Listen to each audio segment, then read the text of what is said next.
Magandang araw mga kaibigan. Bigyan natin ng reaction opinion itong post ng Daily Tribune. The Philippine National Police on Thursday reported a 20.6% decline in the country's 8 focus crimes more than 3 months after the launch of the Safer Cities Initiative. Excuse me, which it attributed to increased police visibility and stricter enforcement of local ordinances. Wow. Big sabihin, 3 months ago, compared ngayon, mas tahimik ang ating bansa. Naniniwala ba kayo? Kasi, record yan ng PNP, statistics nila eh. So, paniniwalaan nila ang kanilang statistics. Hindi natin sila ma-question. But nasa atin, taong bayan, kung maniniwala ba tayo sa pahayag ng PNP, Court of Battle of Public Opinion. Lalo na ngayon, bago lang nangyari, yung kawawa na yung motorbike rider di-deliver tapos sinaksak ng Adictos Benedictos. Ngayon, nalamay pa. May nakita kong picture kanina, yung ama ng rider, 78 years old, may pneumonia, naka-wheelchair.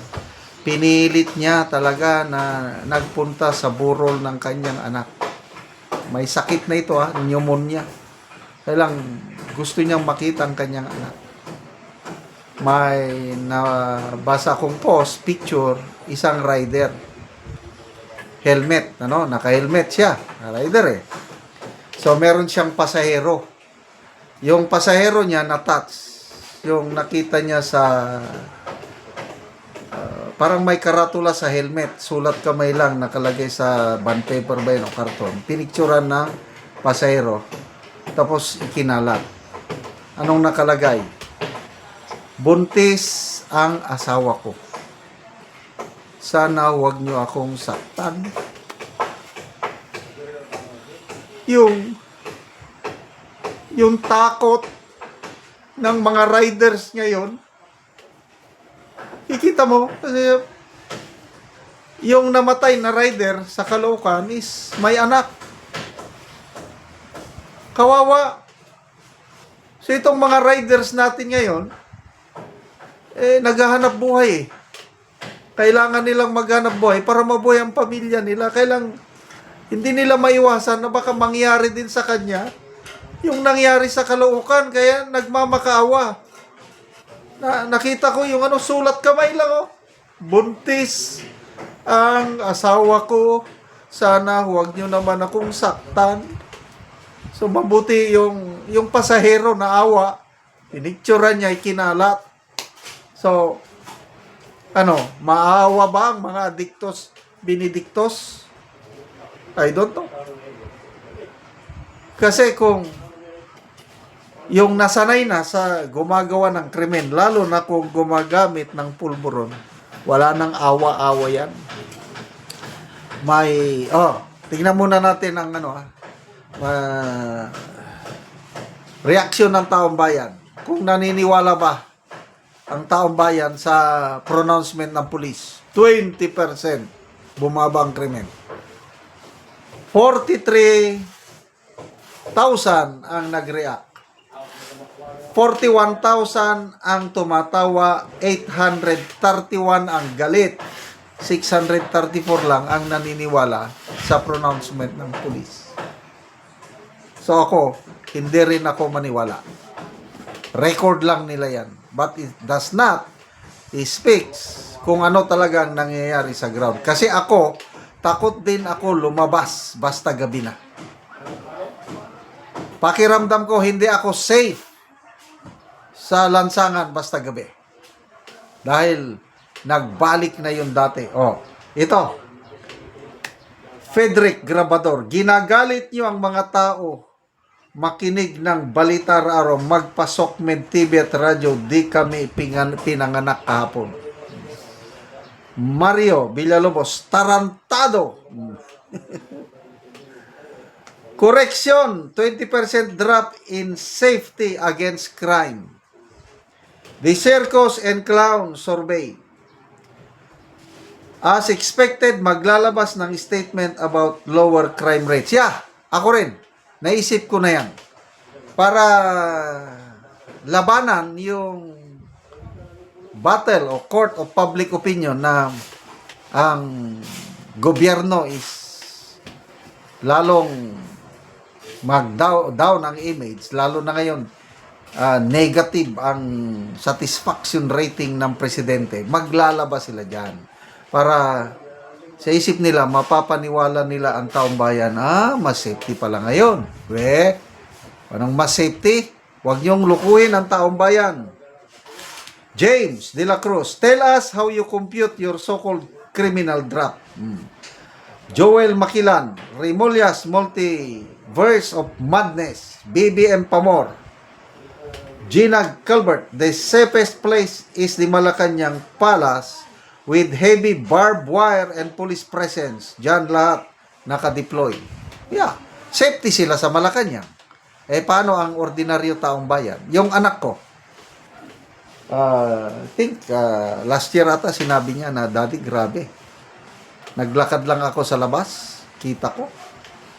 Sa maliwanag pa na lugar, malapit pa sa istasyon ng pulis, naghihit-hit sila ng pulburon, yung mga adictos. Malapit sa istasyon ng pulis. Kaya may post si Kipicho kanina na ang mga adictos daw ngayon, ang mga magnanakaw, mga kriminal, walang takot na gumawa ng bagay-bagay na ginagawa nila kasi nakikita nila ang gobyernong ito is puno ng magnanakaw. Ganon ang post ni Kipicho and I agree. Puno ng magnanakaw ang gobyernong ito.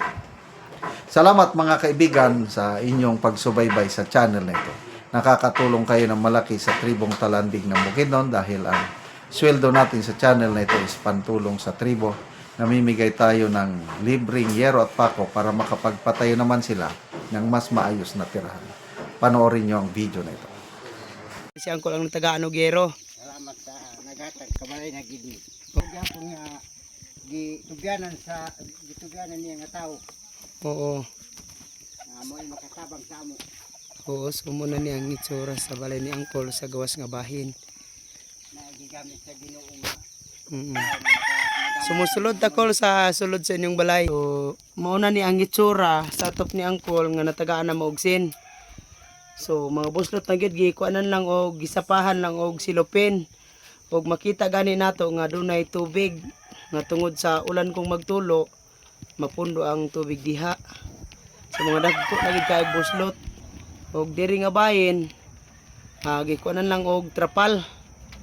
So, lisod gid kayo ang ilang pagpuyo. So, muna ni ang ilang kahimtang. So, diri lang sila matulog. Ya ilang mga sinina pan kung mag-ulan naa na gyud sa ilaha ang ulan mo tulo. Sumupod ni ang gawas nga bahin sa ilang lutuanan. So naa lang sa yuta. Trapal lang og silupin nga nagisi nagyahapon. Og naa lang gani gibutang ang kuan sa gawas. Mga butanganan sa plato, kutsara niya lang sa gawas. So, kuan na gid kayo, piki gid ang ilang pagpuyo, luoy gid kayo sila. O karon kol, pila na ni katuig ang inyong balay nga nagantos mo sa ulan? Napulo na ni. Napulo na katuig. Oo, so dugay-dugay na gyud. Gipanapahanan og salipin. Isapahan lang og silupin. Oo nga gitagaan mig sin kay maka pag ang nagkahatag sa sin salamat sa iya. Nakatop na gid mi. Hindi na may ulanan. Kaya na may naghatag sa amo. Naay na luoy. So magatrabaho pa ka kol dili na. Trabaho pa. Trabaho pa bisan na kay sakit karon nga gibati. Trabaho gyapon kay. Mm. Hindi So man kining kuan ni angkol mga ubag-ubag sa naungkol ba. Hmm. So kuan lang gyud sa tambal nimo. So lisod gyud ang ilang pagpuyo. Kutob lang sa tambal. So salamat kayo, Kol. Sige.